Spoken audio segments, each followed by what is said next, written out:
வணக்கம் நேயர்களே, இது channel G. Welcome back to another episode of channel G.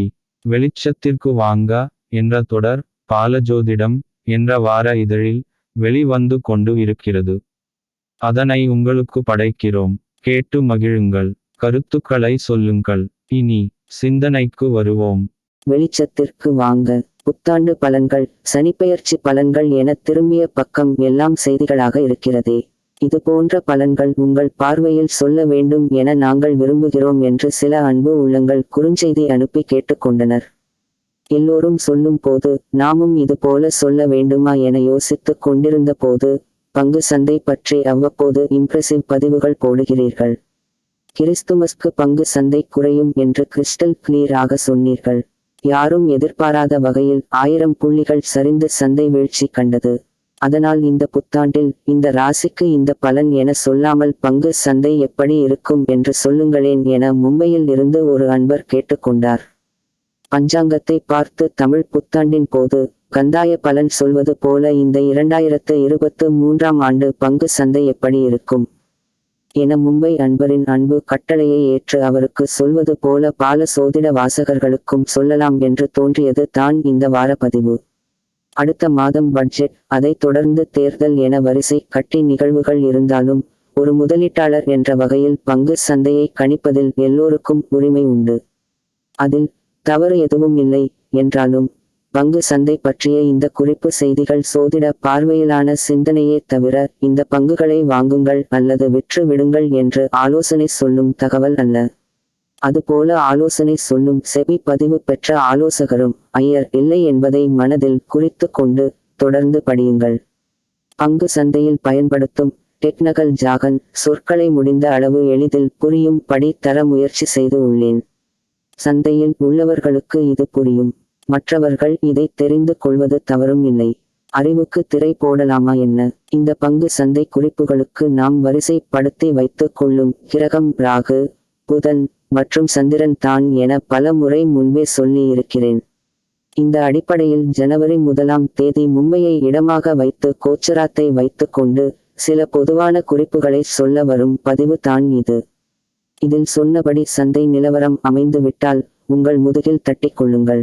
அப்படி இல்லை என்றால் இது முயற்சித்தான், நாம் இன்னமும் பயிற்சி பெற வேண்டும் என்று பாசிட்டிவ் கோணத்தில் எடுத்துக் கொள்ளுங்கள். ஏன் என்றால் பங்கு சந்தையை யாராலும் கணிக்க முடியாது என்பது பொது விதி. சரி, சிந்தனைக்கு வருவோம். குறிப்பிட்டபடி கோச்சாரத்தில் அன்றைய நட்சத்திரம் கேதுவின் நட்சத்திரமான அசுபதி. கேதுவின் இயல்பான காரகத்துவமே ஒன்றை அழித்து ஒன்றை தருவது என்பது சோதிட அன்பர்களுக்கு தெரிந்து இருக்கும். வளர்ச்சிக்கு ஏதுவாக இருக்கக்கூடிய கிரகம் என்பதால் இது கேது என பெயர் பெற்றதோ என்று நாம் அடிக்கடி சொல்வது உண்டு. பங்கு சந்தைக்கு ராகு என்று தானே சொல்லுவீங்க, இப்போ கேதுவை பற்றி சொல்றீங்களே என்று நீங்கள் கேட்க வருவது புரிகிறது. சாதத்திற்கு தொட்டு கொள்ள ஊறுகாய் வேண்டும், அதற்காக ஊறுகாயையே சாப்பிட முடியாது என்பது போல இதை புரிந்து கொண்டால் சொல்ல வரும் செய்தி சொல்லாமலே புரியும். இந்த கோச்சாரப்படி மீன குருவை தொடர்ந்து ரிஷப செவ்வாய் வரை நமக்கு தேவையான கிரகங்கள் வரிசை கட்டி நிற்கிறது. இதில் சர்ப்ப கோணத்தில் புதனும் புதன் கோணத்தில் சந்திரனும் என இருக்கிறது என்ற இயல்பான நிலையினை புரிந்து கொண்டு இந்த ஆண்டு பங்கு சந்தை எப்படி இருக்கும் என்ற குறிப்புக்குள் போகலாம் வாங்க.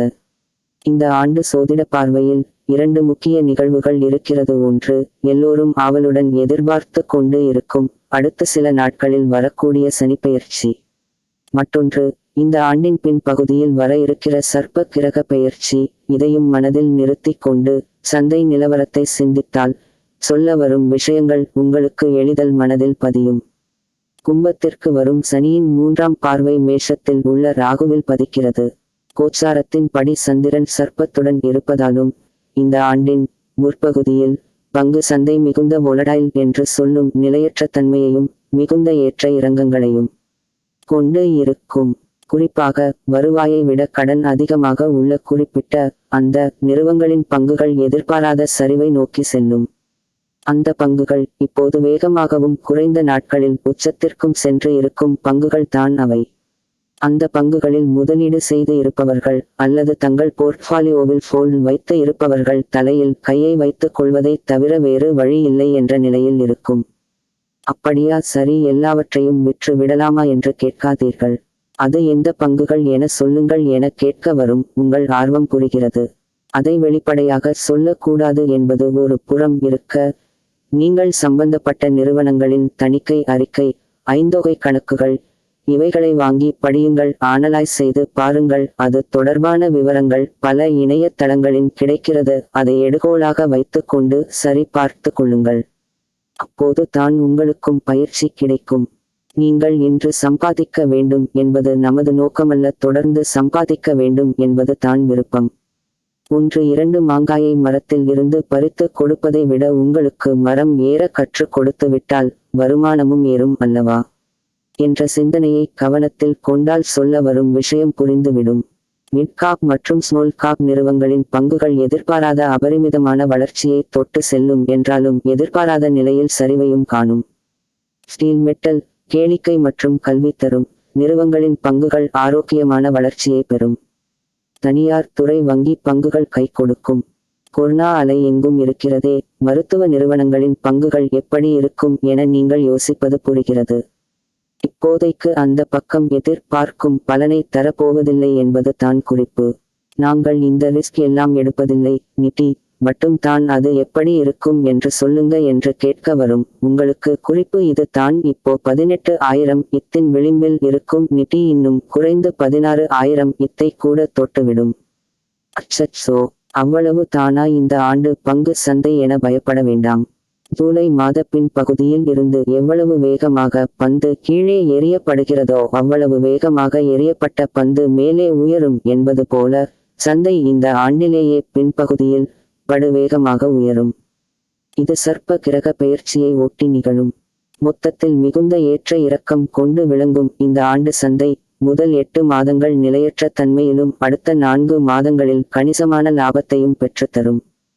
புத்திசாலித்தனமாக விளையாடுபவர்கள் கணிசமான லாபத்தை பெறலாம். ஆகா, ஐயர் சொல்லி விட்டார் என்று இருக்காமல், நீங்கள் பங்கு சந்தையில் குளித்து முத்து எடுப்பது உங்களின் முழுமையான பொறுப்பு என்பதை எப்போதும் மனதில் நிறுத்தி வையுங்கள். இது கோச்சார அடிப்படையில் சொல்லப்பட்ட குறிப்புகள் தான். இவைகளுடன் உங்களின் பிறப்பு ஜாதகத்தை வைத்துக் கொண்டு உங்கள் நிலையை நீங்கள் கணித்து கொள்ள தரப்பட்டது தான் இந்த சிந்தனை. என்னிடம் உள்ள பற்றாக்குறை பணம் அல்ல, நேரம்தான். அதை புரிந்து கொண்டு நீங்கள் கேட்க வரும் விஷயங்களை பால சோதிடத்திற்கு எழுதி கேளுங்கள். மின்னஞ்சல் அனுப்புங்கள், தொலைபேசி தொடர்பை தவிருங்கள் என அன்பு வேண்டுகோளை பதிவு செய்கிறேன். நல்லதே நினைப்போம், நல்லதே நடக்கும். விசு ஐயர்.